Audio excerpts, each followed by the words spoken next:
kaum muslimat, semoga Allah Subhanahu wa taala memberikan kepada kita ilmu yang bermanfaat dan taufiknya. Allahumma inna nas'aluka ilman nafi'an wa rizqan thayyiban wa amalan mutaqabbalah. Dan kita berlindung kepada Allah Subhanahu wa taala dari ilmu yang tidak bermanfaat. Allahumma inna na'udzubika min ilmin la yanfa' wa min qalbin la yakhsha' wa min nafsin la tashba' wa min da'watin la yustajabu laha. Semoga Allah Subhanahu wa taala dengan rahmatnya yang maha luas berkenan memberikan kita ilmu, kemudian juga menganugerahkan kepada kita kemampuan untuk beramal-amal soleh, dan dialah yang menyempurnakan amal soleh itu. Amin ya rabbal alamin. Pembahasan kita antara kehendak Allah Subhanahu wa taala dan keinginan manusia. Beriman dengan benar terhadap takdir, ketentuan dan ketetapan Allah Subhanahu wa taala bukan berarti meniadakan kehendak dan kemampuan bagi makhluk. Karena telah jelas, telah sharih dalil-dalil syariat dan realita yang ada menunjukkan bahwa manusia masih memiliki kehendak dan melakukan sesuai dengan kemampuannya. Allah Subhanahu wa taala berfirman, menyatakannya dalam ayatnya yang mulia, dzalikal yaumul haq, itulah hari yang pasti terjadi. Faman syaa'a attakhadha ila rabbih ma'aba, maka barang siapa yang menempuh jalan kepada Rabb-nya, niscaya ia akan kembali kepadanya. Barang siapa yang menghendaki, barang siapa yang ingin, barang siapa yang suka, niscaya dia akan menempuh jalan kepada Tuhannya. Bahwa hari kiamat pasti terjadi, tetapi masing-masing punya jalan. Yang ingin menuju jalan Allah Subhanahu wa taala, yang akhirnya adalah sebuah kebahagiaan, maka silakan tempuh. Berkebalikan dari itu, dari ayat ini, maka barang siapa yang menempuh jalan selain Allah, maka jalannya adalah berakhir kepada kesengsaraan. Allah Subhanahu wa taala juga berfirman, nisa'ukum harsul lakum fa'tu harsakum anna syi'tum. Istri-istri kalian adalah seperti tanah tempat kalian bercocok tanam, maka datangilah sesuai apa yang kalian inginkan. Kemampuan makhluk juga. Bukankah Allah ketika menurunkan perintah, kita diberikan perintah untuk melaksanakan sesuatu? Allah Subhanahu wa taala berfirman, fattaqullaha mastata'tum. Bertakwalah kepada Allah sesuai kemampuan kalian. Disandarkan kepada manusia. Manusia mempunyai kemampuan, siapa yang memberikan? Allah Subhanahu wa taala. Maka manusia masih diberikan kemampuan oleh Allah Subhanahu wa taala untuk berkehendak untuk melakukan sesuatu. Fattaqullaha mastata'tum. Tetapi Allah juga, Allah yang maha mulia, mengarahkan hamba-hambanya untuk melaksanakan berbagai macam amal kebajikan. Wasma'u, dengarkanlah ayat-ayat. Wa ati'u, jadilah orang yang taat. Wa anfiqu, dan rajinlah kalian bersedekah. Khairan li anfusikum, semua itu adalah lebih baik bagi jiwa-jiwa kalian. Wa may yuqa syuhha nafsihi, barang siapa yang dijaga dari sifat kikir, barang siapa yang dijaga sifat kikir darinya, faulaika humul muflihun, mereka itulah orang-orang yang beruntung. Allah Subhanahu wa taala juga menjelaskan bahwa manusia diberikan kemampuan untuk melaksanakan amalan-amalan ketaatan. Diberikan kemampuan untuk mencegah jiwanya untuk meninggalkan apa-apa yang dilarang oleh Allah Subhanahu wa taala. Tapi semua itu atas kehendak dan kemampuan manusia. Allah memberikan dengan ilmunya yang maha luas, dengan kemahaadilannya yang sangat tinggi, dan kemahabijaksanaan yang sangat luas. Allah Subhanahu wa taala tidak membebani jiwa, tidak membebani hamba-hamba yang diberikan beban sebagai seorang hamba di dunia ini kecuali atas kemampuan dirinya. La yukallifullahu nafsan illa wus'aha. Allah Subhanahu wa taala tidak membebani seseorang melainkan dengan kesanggupannya. Laha ma kasabat, maka barang siapa yang mengerjakan kebajikan dia akan memperoleh balasannya. Wa 'alaiha maktasabat, dan dia akan mendapat siksa atas apa-apa yang telah dia perbuat. daripada apa? Dari larangan-larangan dan menerjang hukum-hukum Allah Subhanahu wa taala. Realita yang ada, kaum muslimin, semoga Allah Subhanahu wa taala memberikan pemahaman yang benar kepada kita semua. Realita yang ada, yang kita saksikan dalam diri kita, orang-orang di sekeliling kita, bahwa setiap manusia mengetahui dirinya memiliki kehendak.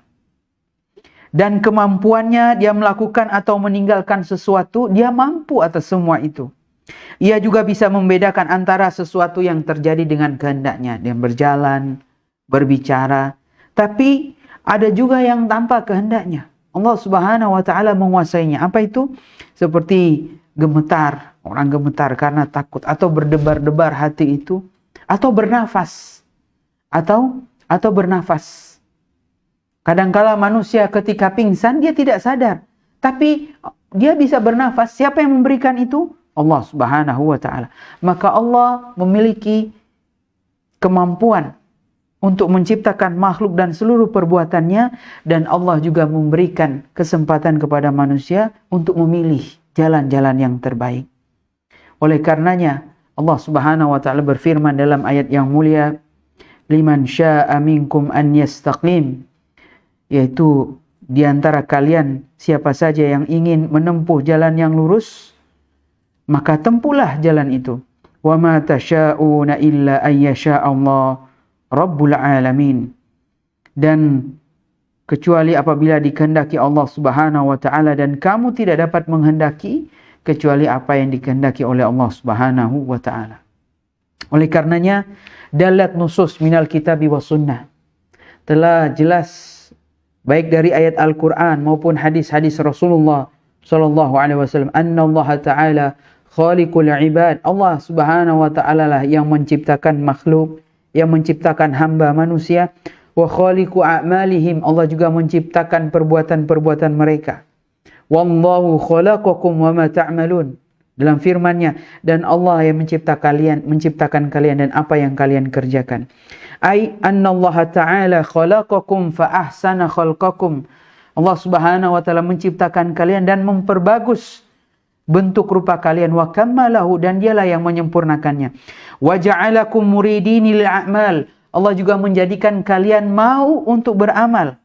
Ai mukhtarina qadirina ala ma syi'tum bihi, yaitu kalian mampu untuk memilih. Qadirin, mampu untuk melakukan sesuai dengan apa yang kalian inginkan. Ma syi'tum minha fa khalaqa fikum al-iradat wal qudar. Allah Subhanahu wa taala menciptakan bagi kalian keinginan kalian sendiri dan kemampuan-kemampuan kalian, allati taqa'a biha a'malukum, yang dengannya terjadilah sebuah amalan, adalah hasil. Wa ja'alakum mukhtarin, Allah Subhanahu wa taala menjadi kalian mampu memilih. Tidak ada alasan bagi kalian untuk berhujah bahwa ini sudah terjadi dan perbuatan dosa ini adalah kehendak Allah Subhanahu wa taala. Tidak. Kalian mampu untuk memilih karena Allah menjadikan kalian mampu memilih, tetapi kalian menentangnya dan kalian memilih jalan kerusakan. Karenanya Allah Subhanahu wa taala menjelaskan liyabluwakum ayyukum ahsanu amala. Allah menciptakan kehidupan dan kematian, di antaranya tujuannya untuk menguji di antara kalian siapakah yang terbaik amalnya. Liyabluwakum ayyukum ahsanu amal. Siapakah yang terbaik amalnya? Kalau Allah menciptakan seluruh makhluk berserta perbuatannya, kemudian makhluk manusia atau bahkan jin tidak mempunyai kesanggupan, buat apa Allah Subhanahu wa taala menyatakan liyabluwakum ayyukum ahsanu amala, untuk menguji di antara kalian siapa yang terbaik amalnya? Buat apa? Bukankah Allah menjadikan kalian mampu untuk memilih dengan keinginan kalian sendiri? Wa bihadza kana subhanallahu ta'ala khaliqun li a'malil ibad. Oleh karena itu Allah Subhanahu wa taala yang menciptakan amal-amal hambanya, dan dia menciptakan bagi kalian pilihan kalian sendiri. Ai innahu khalaqal asbab allati taqa'a biwasitatiha al-a'mal. Dia menciptakan sebab-sebab yang dengannya sebagai wasilah untuk terjadi amal. Sebab kalian punya keinginan, punya akal untuk berpikir, apakah dulu ini saya ingin injak atau tidak? Ada pisau di depan, kemudian apakah dia akan bunuh diri atau dia menghindar? Akal yang masih sehat. dia akan berusaha menghindar duri-duri tadi, jangan sampai melukainya. Ada pisau benda tajam, dia hati-hati karena Allah menjadikan itu sebagai kemampuannya.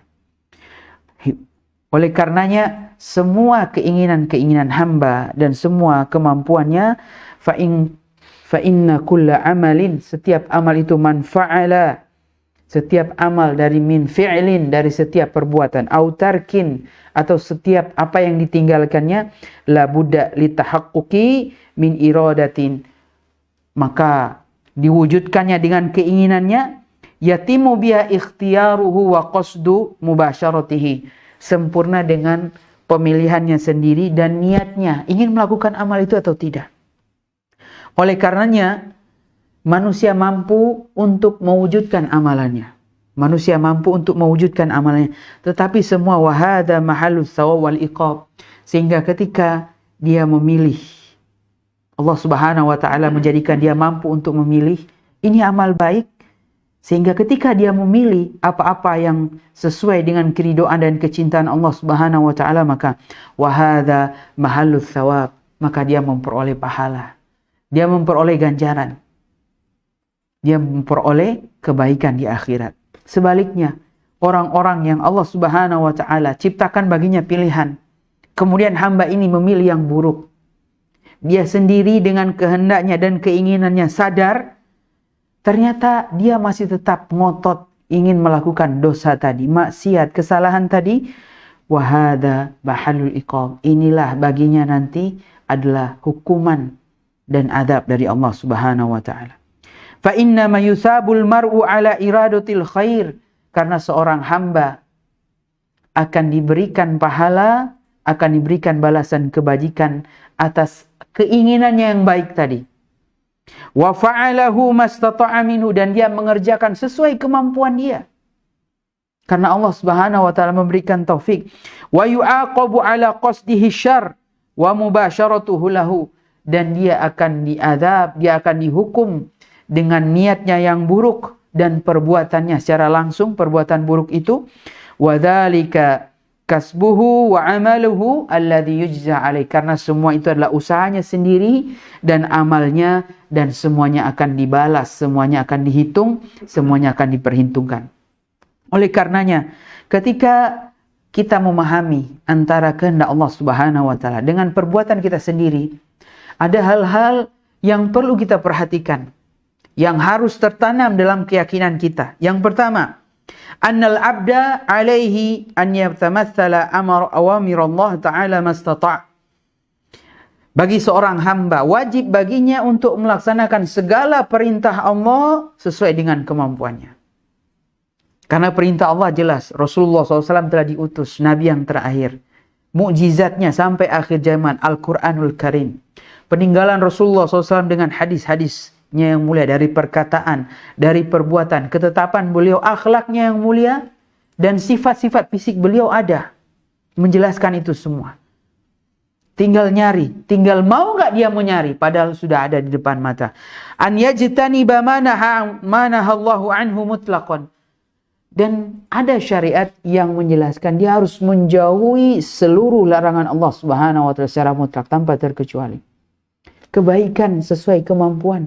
Bayangkan, inilah rahmat Allah Subhanahu wa taala. Kalau kita mengerjakan seluruh perintah secara mutlak, manusia tidak akan sanggup. Manusia tidak akan sanggup. Maka Allah memberikan ikatan mastata'ah, memberikan syarat sesuai kemampuannya. Dan Allah Maha mengetahui kalian mampu dengan jujur atau kalian tidak mampu karena berdusta. Maka jadilah orang yang jujur dengan Allah Subhanahu wa taala. Jauhilah seluruh larangan Allah Subhanahu wa taala, seluruhnya tanpa terkecuali.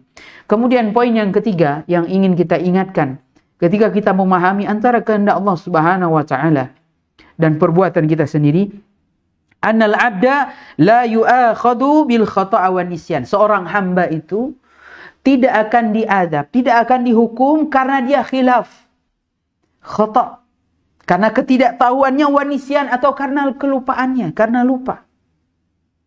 Dia tidak akan dihukum. Bukankah ada seorang yang kehilangan onta, kemudian barang, segala keperluannya di atas onta tadi. Kemudian ketika onta itu hilang, dia sangat bersedih sekali. Dan dia ini di padang pasir, di tengah gurun pasir, dia tidak bisa apa-apa. Tapi kemudian dia bersandar, dia berteduh di bawah pohon, tiba-tiba onta sudah ada di dekatnya, lengkap dengan segala bawaannya tadi, sebagai barang-barang bawaannya. Kemudian dia sampai mengatakan, ya Allah, anta abdi wa ana rabbuka. Ya Allah, engkau adalah hambaku dan aku adalah Rabbmu. Bukankah ini perkataan yang sangat kufur? Bukankah ini perkataan yang sangat kufur? Tetapi karena dia tersalah, saking gembiranya, Allah Subhanahu wa Ta'ala tidak mengatakan. Akhta'a bisyiddatil farah. Dia salah. Dia khilaf karena saking senangnya. Maka seorang hamba itu tidak akan diadab karena dia tersalah, karena dia tidak tahu, dan karena dia lupa. Maka engkau bisa berhujah dengan ini. Saya memang lupa. Kalau lupamu memang jujur, sifat manusia. Saya tersalah, saya tidak punya ilmu tentangnya. Saya khilaf. Maka engkau punya udzur di sisi Allah Subhanahu wa Ta'ala. Tetapi ketika engkau tidak lupa, engkau juga tidak tersalah, khilaf, bagaimana engkau akan mengajukan hujjah, mengajukan bukti? Kemudian poin berikutnya, wa idza ukriha fala isma alaih. Kalau dia dipaksa, dan ini rahmat Allah Subhanahu wa Ta'ala, kalau dia dipaksa maka tidak ada dosa baginya, madama qalbuhu mutmainnan bil iman, selama hatinya tetap beriman.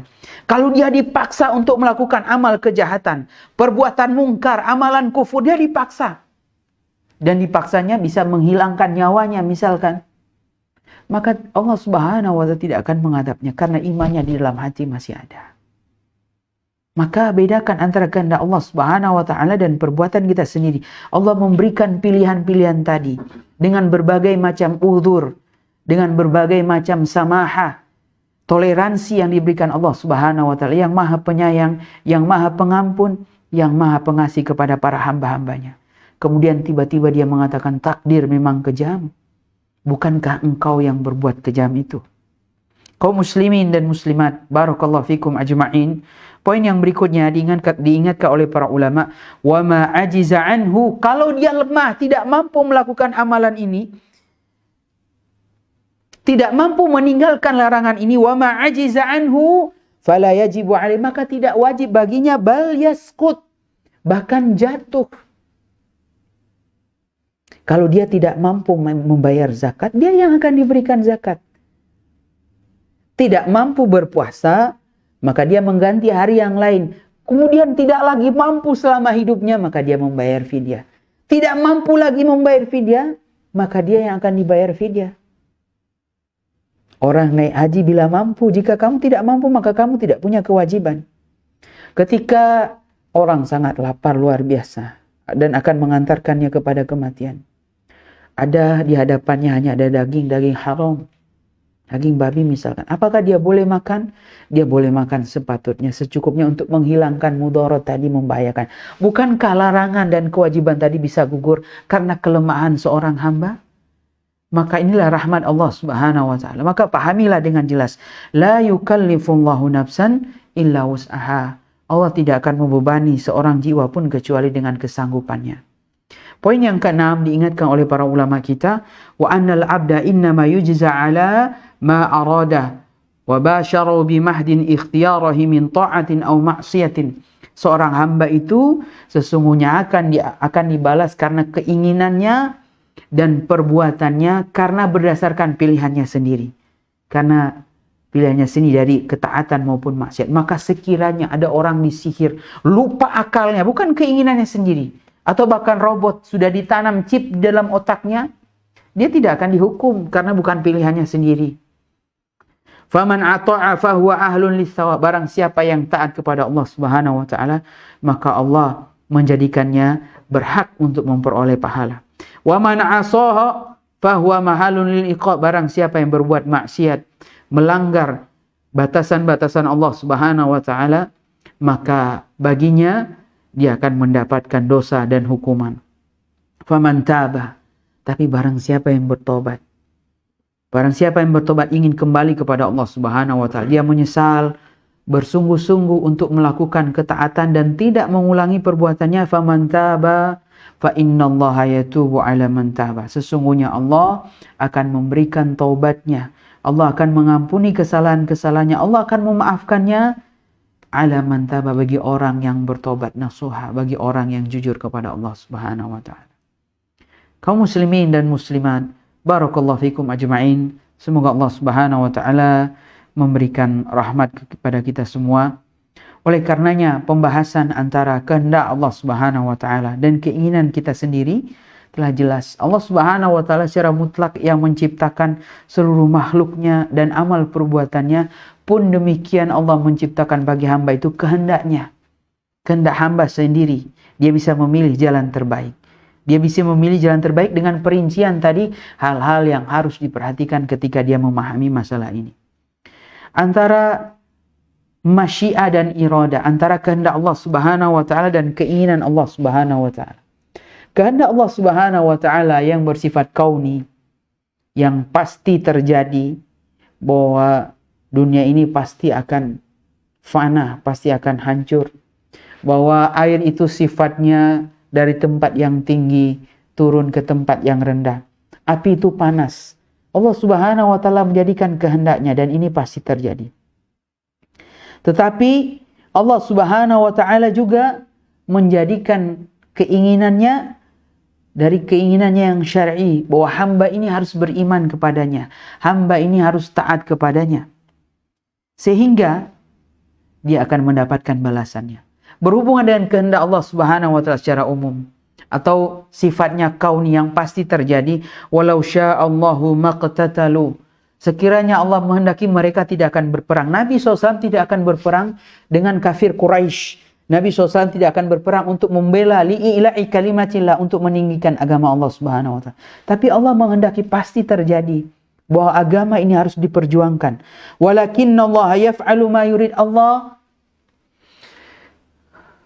berkehendak melakukan apa yang dia inginkan. Tidak ada yang memaksa Allah Subhanahu wa taala.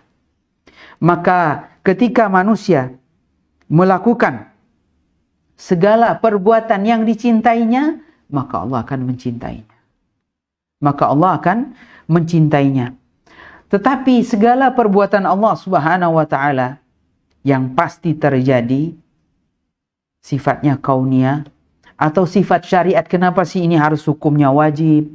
Kenapa ini harus diharamkan? Patokan kita sebagai hamba, kita ini makhluk lemah, tidak bisa apa-apa. Maka tidak ditanya apa yang Allah perbuat, dan kitalah yang ditanya.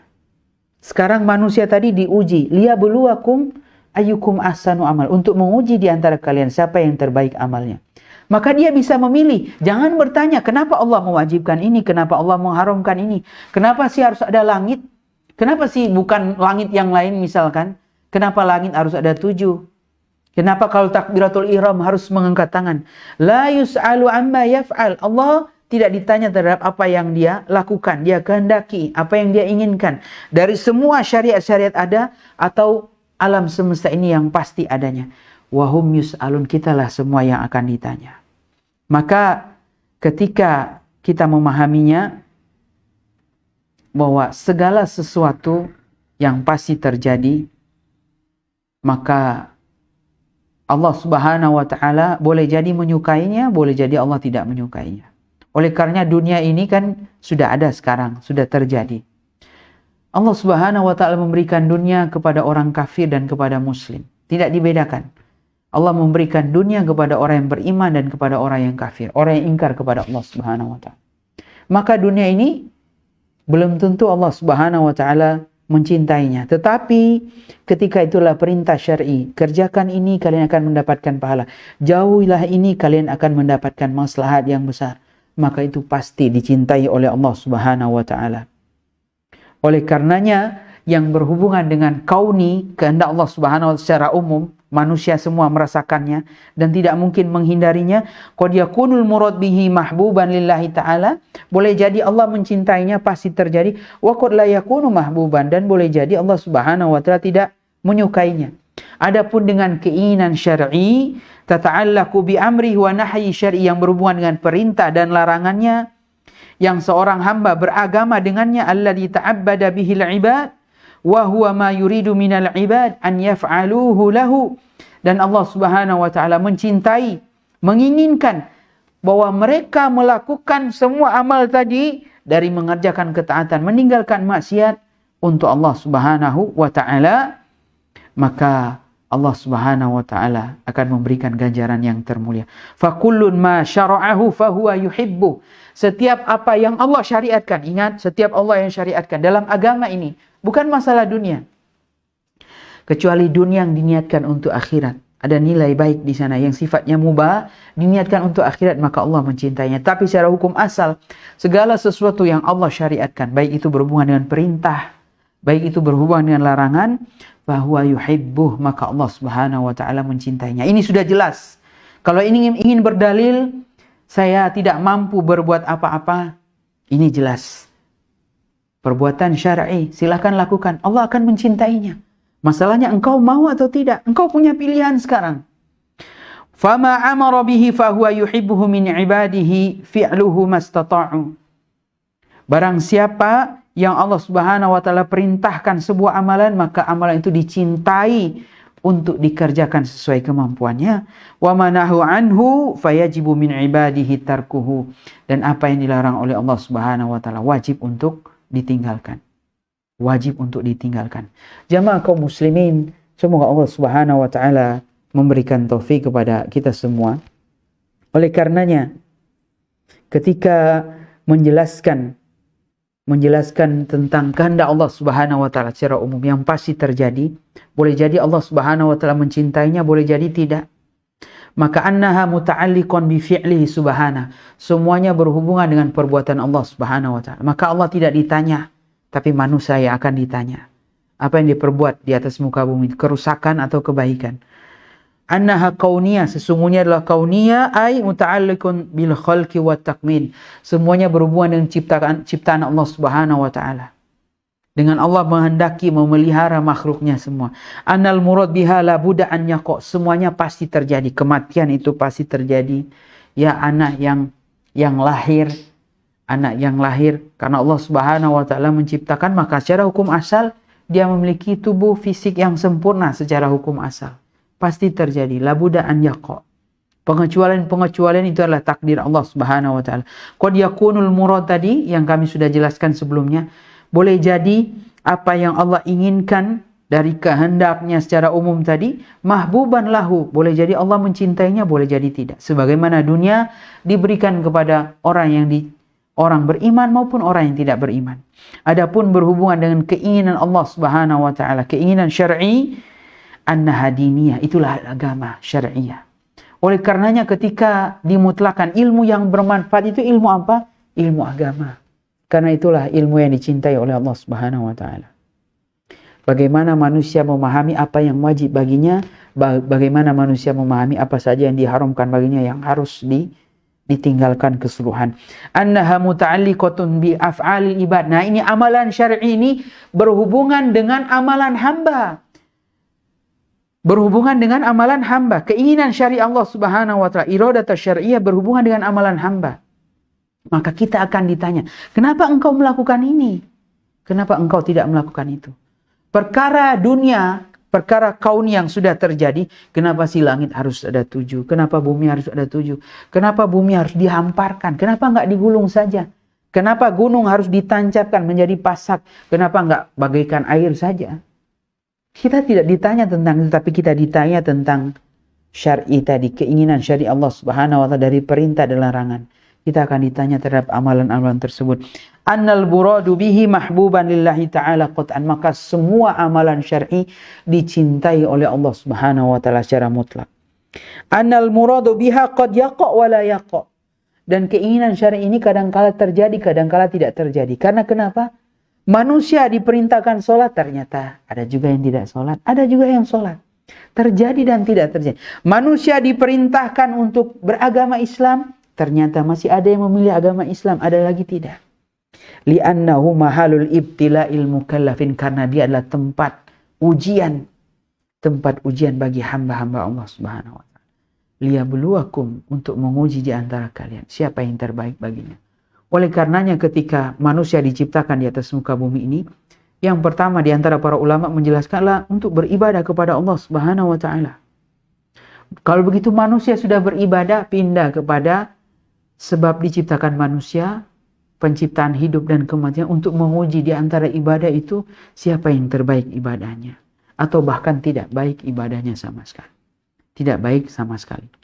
Demikianlah jemaah kaum muslimin yang berbahagia.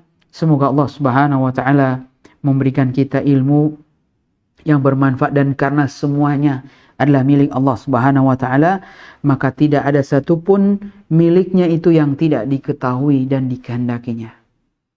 Maka sebagai penutup, dan ini adalah akhir dari pembahasan kitab ini tentang Mukhtasar Bayani Arkanil Iman, tentang ringkasan penjelasan tentang rukun iman.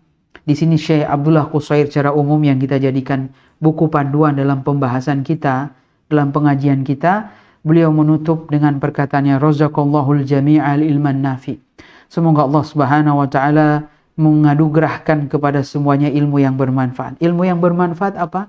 Ilmu akhirat, yaitu keimanan kepada Allah Subhanahu wa taala yang menambah kecintaannya, dan kita berusaha memperoleh yang terbaik, menjadi manusia yang terbaik tadi. Wal amal soleh, dan keimanan itu butuh amal. Keimanan itu butuh amal, bukan sekedar hayalan. Karena Allah Subhanahu wa taala memerintahkan kita untuk beramal soleh. Fathabbatahum bil qawli tsabit fil hayatid. Dan semoga Allah Subhanahu wa taala mengokohkan kita di atas perkataan yang sabit, qaulu la ilaha illallah, tidak meninggal kecuali dalam keadaan beragama Islam di atas dunia ini, wa indal mamat, ketika kematiannya, wa ba'dal mamat, ketika diuji setelah kematiannya di alam kubur, dia masih mampu menjawab keimanannya. Siapakah Rabbmu? Dia mampu menjawab, Allah Subhanahu wa taala. Siapakah Rabb, siapakah nabimu? Dia mampu menjawab, Nabi Muhammad sallallahu alaihi wasallam. Apakah agamamu? Dan dia mampu menjawab bahwa dia adalah agama Islam. Wa zahzahum 'anin nar, semoga Allah Subhanahu wa taala menjauhkannya dari api neraka. Wa adkhalahum fil dawsil a'la minal ma'al akhyar, dan Allah memasukkan kita semua kepada surganya yang paling tinggi, Firdaus ma'al akhyar, bersama orang-orang yang terbaik dari para nabi, dari para syuhada wassolihin, dan orang-orang soleh. Dan semoga apa yang kita sampaikan bermanfaat, dan kurang lebih kesalahan, kekhilafan adalah berasal dari kami sendiri, itulah kekurangan kami. Semoga Allah Subhanahu wa taala mengampuninya. Wallahu taala a'lam bishawab. Kalau ada pertanyaan. Jazakallahu khairan Ustaz atas materi yang sudah disampaikan. Ada beberapa pertanyaan yang masuk dari sosial media. Pertanyaan pertama, Assalamualaikum Ustaz. Saya terlahir dari keluarga muslim, tapi sejak usia belasan tahun saya mulai meragukan keberadaan Tuhan, keberadaan Allah, dikarenakan kondisi hidup yang saya hadapi, keluarga atau orang tua yang berantakan, perceraian, dan pengalaman-pengalaman buruk lainnya. Apa benar bahwa Allah itu ada, Ustaz? Baik. Allah Subhanahu wa taala adalah secara fitrah manusia mengakui keberadaan Allah Subhanahu wa taala. Buktinya bahwa Allah Subhanahu wa taala menjadikannya dia hidup. Allah Subhanahu wa taala juga menjadikan orang-orang sekelilingnya meninggal dan dia masih hidup. Kemudian yang perlu diperhatikan ketika misalkan kita mengalami masalah, maka kembali kepada Allah Subhanahu wa taala, bukan memilih jalan rusak, memilih amalan-amalan kejahatan. Bukan saja dilarang oleh agama, tapi ternyata dilarang oleh di dunianya sebagai hukum universal, di negaranya dilarang. Maka ketika kita menghadapi masalah sulit, kembalilah kepada Allah Subhanahu wa taala, yaitu apa? Duduk, bersimpuh, bersujud kepada Allah Subhanahu wa taala, mohon jalan keluar. Cari teman-teman terbaik, orang-orang terbaik, bergaullah dengan mereka. Karena orang terbaik itu diperintahkan untuk beramah, untuk berkasih sayang dengan orang-orang sekitarnya. Kalau mereka menolak, maka mereka bukan orang terbaik. Maka carilah orang-orang terbaik, dan untuk ketika kita masih kecil, maka kita harus diberikan panduan ilmu yang bermanfaat, ilmu agama. Belajarlah sedikit demi sedikit. Sekarang wasilahnya luas. Tapi kalau masih berkesempatan duduk di majelis ilmu, duduklah di majelis ilmu. Betul-betul belajar perlahan, jangan terburu-buru. Jangan terburu-buru, dan Allah Subhanahu wa taala akan membuka jalan keluar bagimu. Allah Subhanahu wa taala akan memberikan jalan keluar yang maha luas, dan dialah maha pengasih dan maha penyayang kepada para hamba-hambanya. Maka bertakwalah kepada Allah Subhanahu wa taala. Belajarlah sedikit demi sedikit tentang agamamu di mana engkau beragama sekarang. Tidak usah perlu ragu. Ketika engkau ragu, amantu billah, aku beriman kepada Allah Subhanahu wa taala. Berlindunglah dari godaan syaitan. A'udzu billahi minasyaitonir rajim. Setelah dia perlahan, pilihlah teman-teman terbaik, lingkungan terbaik. Pilih teman-teman terbaik dan lingkungan terbaik. Semoga Allah Subhanahu wa taala menunjukkan jalan yang lurus bagi siapa yang ingin. Untuk menguji apakah engkau telah berbuat yang terbaik atau engkau hanya biasa saja pasrah dan tidak melakukan apa-apa. Wallahu taala a'lam bishawab. Jazakallah khairan Ustaz jawabannya. Pertanyaan berikutnya. Bismillah, Assalamualaikum Ustaz. Saya memiliki ketertarikan terhadap sesama jenis. Apakah ini juga takdir dari Allah dan bagaimana saya mesti bersikap? Baik. Secara fitrah bahwa manusia dipasangkan dengan laki-laki dipasangkan dengan perempuan. Walaysa dzakari kal unsa, dan laki-laki tidak sama dengan perempuan. Dan sifat keduanya adalah saling melengkapi. Sikap antara kedua laki-laki dan perempuan adalah saling melengkapi. Menciptakan pasangan kalian laki-laki pasangan dengan perempuan. Ini adalah fitrah yang diciptakan oleh Allah Subhanahu wa taala. Maka siapa yang menyimpang dari fitrah ini maka dia tersalah. Boleh, itu adalah penyakit. Itu adalah penyakit. Dia bisa memilih. Dia bisa memilih untuk bersama dengan wanita misalkan untuk menjadikan istrinya. Maka kalau orang memilih laki-laki atau keterkaitan maka itulah godaan syaitan, maka itu harus dilawan. Perlahan-lahan maka ada sebab-sebab dan engkau mengetahui sebab-sebabnya ketika engkau jujur. Ketika engkau jujur sebab-sebab seseorang menyukai laki-laki karena apa? Ada sebab-sebab yang boleh jadi tidak tersebutkan di dalam kesempatan ini. Dan engkau mengetahuinya. Maka sebab yang pertama, maka dekatlah dengan agama. Belajar agama dengan baik. Belajar agama dengan ikhlaskan segala amal untuk Allah Subhanahu wa taala. Sebab yang kedua, ilmu yang kita sudah ketahui diamalkan. Pasangan laki-laki itu adalah perempuan. Itu adalah sah. Dan itu adalah perintah Allah Subhanahu wa taala. Kenapa engkau memilih pasangan selain wanita? Misalkan bagi laki-laki. Karena engkau apa? Karena dengan hawa nafsu, dengan kesadaran muslim engkau yang memilihnya. Engkau yang memilihnya. Dan engkau pasrah dengan keadaan. Engkau tidak mau melawannya. Maka bertemanlah dengan orang-orang terbaik. Orang-orang yang mengingatkan kita di atas ketaatan. Di atas ketakwaan. Semoga Allah Subhanahu wa taala memberikan kita ilmu yang bermanfaat. Kemudian yang ketiga, Anda bisa datang kepada orang ahlinya, misalkan dokter, psikiater, untuk memberikan terapi-terapi. Sebab-sebab tadi kenapa ada faktor-faktor secara eksternal dari luar, faktor-faktor luar yang menyebabkan kita menyukai laki-laki. Ada banyak faktor-faktor dan boleh jadi itu yang menyebabkan kita yang sebelumnya kita tidak tahu dan seolah-olah kita mengatakan berhujah inilah takdir Allah Subhanahu wa taala. Engkau memiliki kesempatan dan itu adalah perintah Allah Subhanahu wa taala. Engkau mampu untuk melakukannya. Buktinya bahwa secara umum bahwa laki-laki itu menyukai perempuan. Semoga Allah Subhanahu wa taala melindungi kita dari godaan syaitan dan menjauhkan kita dari segala langkah-langkahnya. Amin ya rabbal alamin. Wallahu a'lam bishawab. Baik, jazakallahu khairan Ustaz atas jawabannya. Dan berikutnya, Ustaz, apa sih sebenarnya yang disebut zina itu? Apakah kalau kedua pasangan itu saling rela dan ridho dengan perbuatan itu juga termasuk zina? Mohon bimbingannya buat saya Ustadz yang baru belajar Islam. Baik. Yang dimaksud dengan zina adalah hubungan suami istri yang bahasa ilmiahnya intercourse antara laki-laki dan perempuan. Kemaluan laki-laki bertemu dengan kemaluan perempuan dan tidak terjadi di atas pernikahan yang sah, pernikahan yang syar'i. Pernikahan yang syar'i, maka inilah disebut dengan zina. Ini adalah zina yang paling besar. Oleh karenanya dalam ayat Al-Quran Allah Subhanahu wa taala menjelaskan wala taqrabuz zina, dan janganlah kalian mendekati zina. Untuk mendekati saja dilarang, apalagi mendekati zina. Maka zina termasuk dosa besar. Oleh karenanya hukumannya disegerakan di dunia, yaitu hukuman rajam bagi yang sudah menikah. Kenapa? Karena dia punya istri. Dia punya istri kemudian dia berbuat zina, dia mencari yang lain, maka dosanya besar. Adapun untuk yang belum menikah, maka dalam hukum Islam hukumnya dicambuk selama berjumlah 100 kali dan dia diasingkan. Bisa diasingkan itu seperti masuk penjara. Maka inilah perbuatan zina, innahu kana fahisyatan wa sa'a sabila. Dia adalah jalan yang fahish, yang keji, yang buruk, wa sa'a sabila, dan jalan yang paling buruk. Oleh karenanya ketika ada seorang pemuda yang ingin melakukan zina, maka Nabi SAW berdialog dengannya. Para sahabat ketika ditanya, pemuda ini, ya Rasulullah, izinkan aku berzina. Para sahabat di sekeliling Nabi marah. Tapi Nabi SAW sebagai Nabi Rahmah, Nabi yang membawa rahmat, beliau berdialog menasihati, mendekatilah. Apakah engkau ridho bahwa ibumu dizinai? Tidak mau.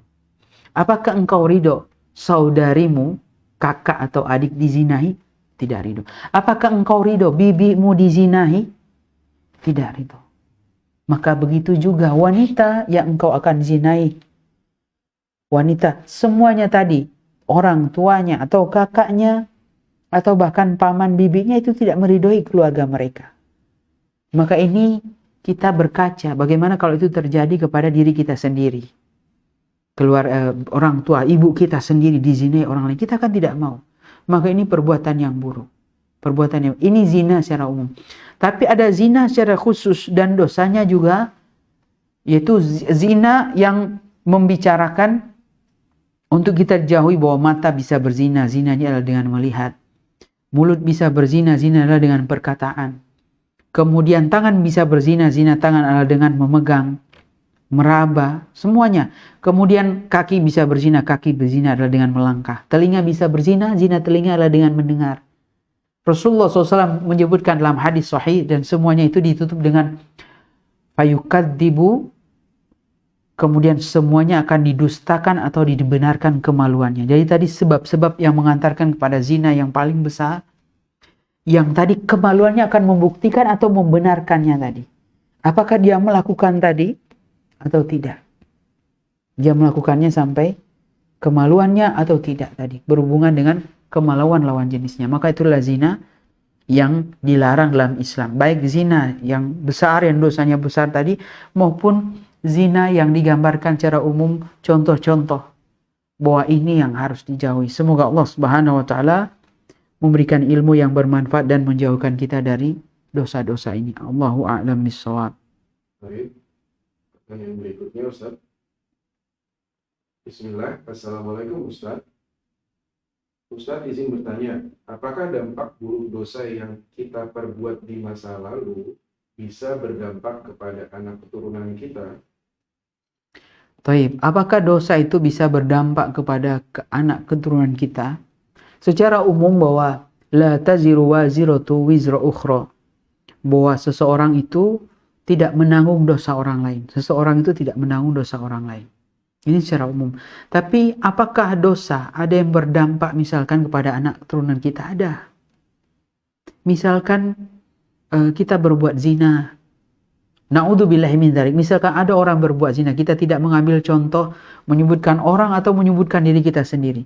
Ada misalkan orang yang berbuat zina, kemudian dia melahirkan anak. Anak ini memiliki terkena dampak, ada. Dia akan dikatakan anak haram.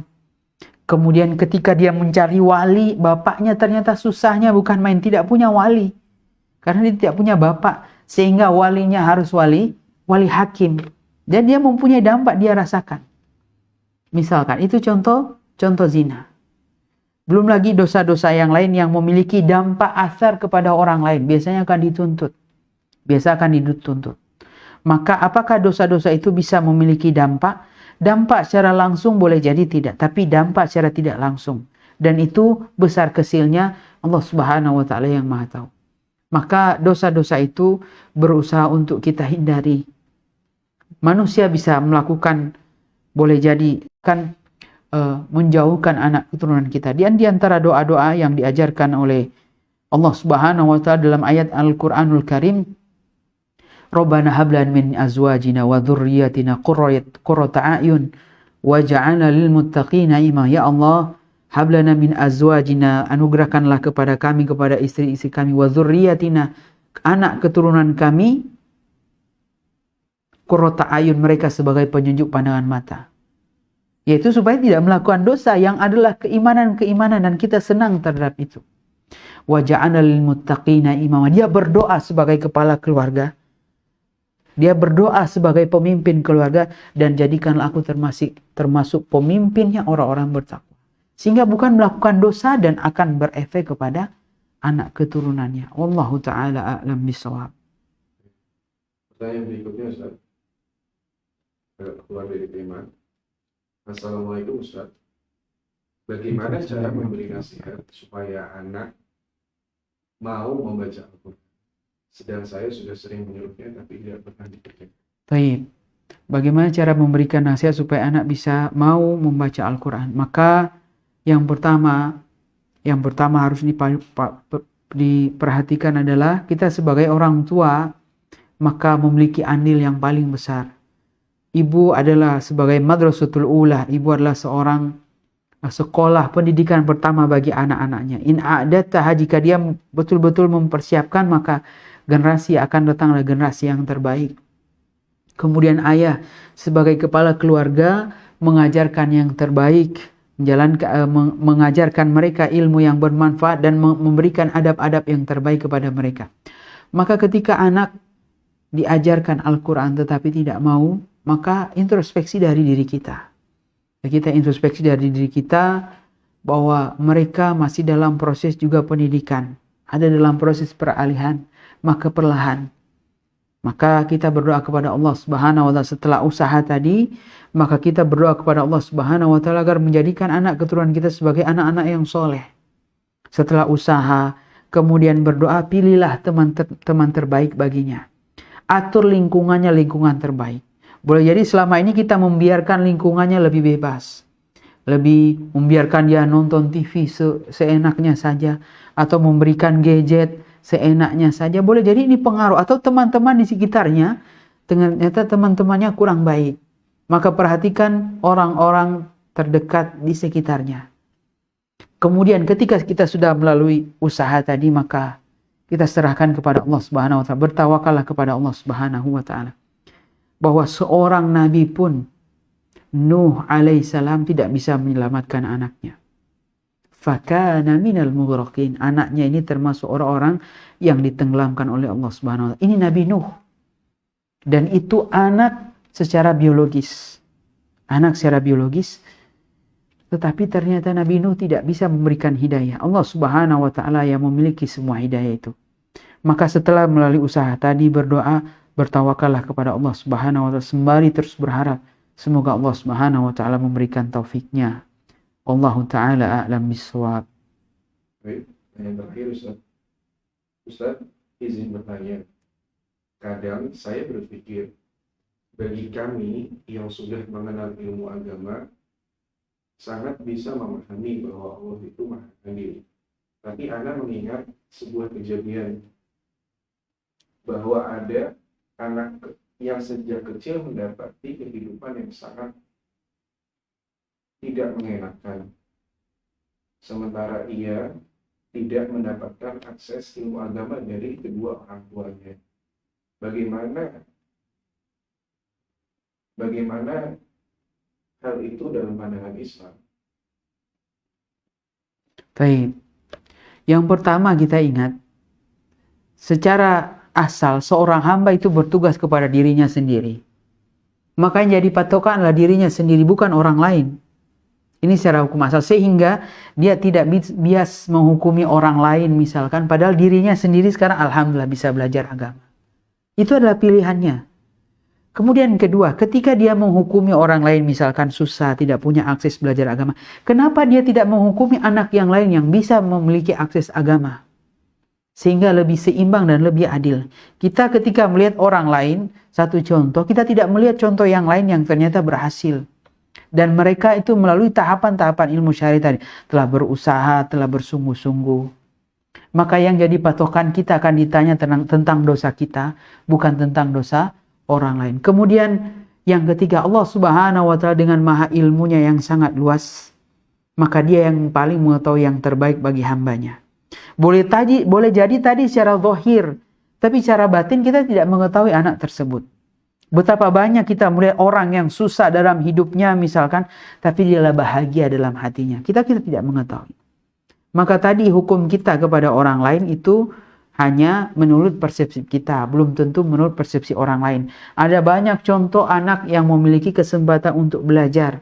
Dan mereka dimudahkan oleh Allah karena mereka telah memilih jalan terbaik. Tapi ketika orang tua tidak memberikan akses yang baik kepada anak untuk belajar agama, tidak mengajarkannya pada orang tuanya mampu, tidak ada penghalang-penghalang, maka orang tuanya itu yang akan mendapatkan apa? Orang tuanya yang akan mendapatkan pertanggungjawabannya kelak di akhirat. Orang tuanya akan ditanya. Karena anak adalah tanggung jawab orang tua pendidikannya, bukan orang lain ketika yang memandang tadi. Semoga kita bisa lebih proporsional dalam menempatkan suatu perkara pada tempatnya. Wallahu ta'ala a'lam bissawab. Semoga bermanfaat kajian kita. Semoga Allah Subhanahu wa taala memberikan ilmu yang bermanfaat dan menganugerahkan amal soleh dan menyempurnakannya di atas kebaikan. Apabila ada kesalahan dari kami mohon maaf sebesar-besarnya. Semoga Allah Subhanahu wa taala memberikan ampunan dan maafnya. Wallahu ta'ala bissawab. Wa sallallahu wasallam ala nabiyyina Muhammad. Subhana rabbika rabbil izzati amma yasifun wa salamun alal mursalin walhamdulillahi rabbil alamin. Assalamualaikum warahmatullahi wabarakatuh.